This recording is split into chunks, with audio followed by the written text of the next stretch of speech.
All right, welcome back. Today we are going to dive into something pretty cool, the essential diagnostic tools that basically give broadcast engineers X-ray vision. We're talking about the ability to see inside an antenna system and find those problems that are, well, completely invisible to the naked eye. Now, just so you know where we are, this is part 4 of our big 10-part series on AM and FM broadcast antenna system diagnosis. And Today we are laser-focused on the measurement tools, the gear that makes all this modern troubleshooting even possible. Okay, so let's get right into it. The biggest headache, the real challenge with antenna maintenance is that the worst failures, they don't just pop up out of nowhere. No, they creep in. They develop silently, invisibly, deep down inside the system where you can't see them. Which brings us to the million-dollar question, right? How in the world do you fix a problem you can't even see?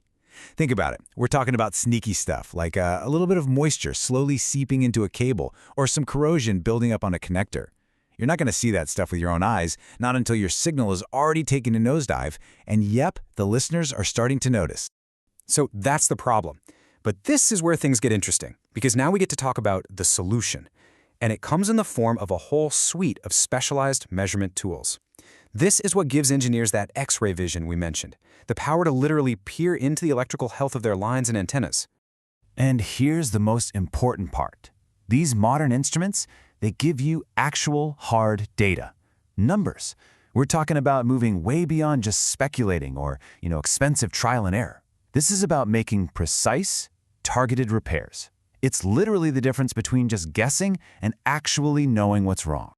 All right, let's get down to the nitty-gritty. There are 4 fundamental measurements that are basically the vital signs for any antenna system. If you can master these, you're going to be way ahead of the game when it comes to proactive maintenance. Okay, first on the list, return loss. The easiest way to think about this is like an echo. It's measuring how much of the power you're sending up the line is actually bouncing back towards your transmitter. Now here's the key thing to remember. For return loss, a higher number is a better number. So if you see a return loss of, say, 20 decibels, that's fantastic. It means only 1% of your power is reflecting back. That's what you want to see. Next up, we have VSWR, which stands for Voltage Standing Wave Ratio. Now, this one's kind of like the flip side of the return loss coin. They're both measuring the same exact thing, reflected power, just on a different scale. So remember how with return loss, higher is better? Well, with VSWR, you want the lowest number possible. The holy grail is a perfect 1-to-1 ratio. Once you start creeping up past, say, 1.3 to 1, that's a red flag that something could be stressing out or even damaging your transmitter.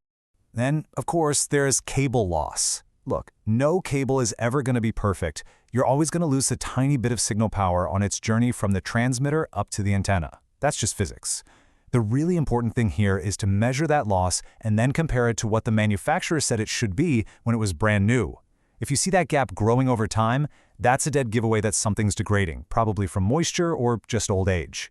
And last but definitely not least, and this one is probably my favorite, distance to fault, or DTF. This is such a perfect example of how powerful these tools are. Think of DTF as a GPS for your problems. It doesn't just tell you that there's a problem, it tells you the exact physical location of it along the transmission line.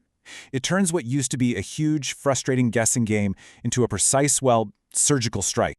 Okay, so this is where all those numbers we just talked about become real. It's what makes them actionable. A return loss of 20 dB, you're in great shape. Excellent. Drop to 15 dB, things are still acceptable, but you'll want to keep an eye on it.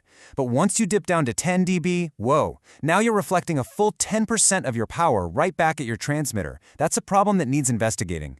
And if you ever see a reading below 6 dB, yikes. That means over a quarter of your power is just being wasted and could be frying your gear. That's an all-hands-on-deck, fix-this-now situation. All right, so we've got the metrics down. Now let's see how this all comes together in the real world to solve what could have been a very expensive problem.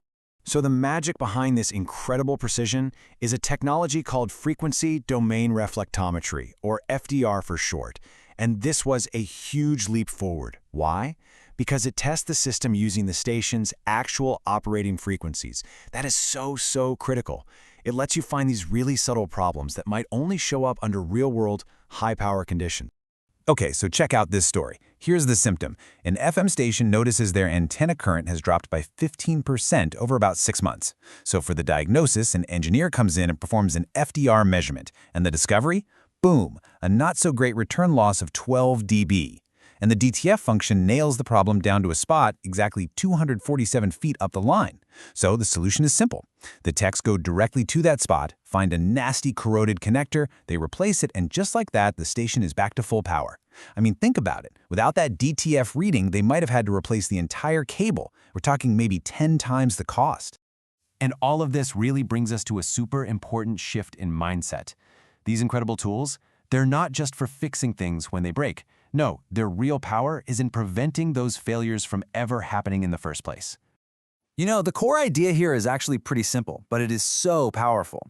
When you take these measurements regularly, you establish a baseline.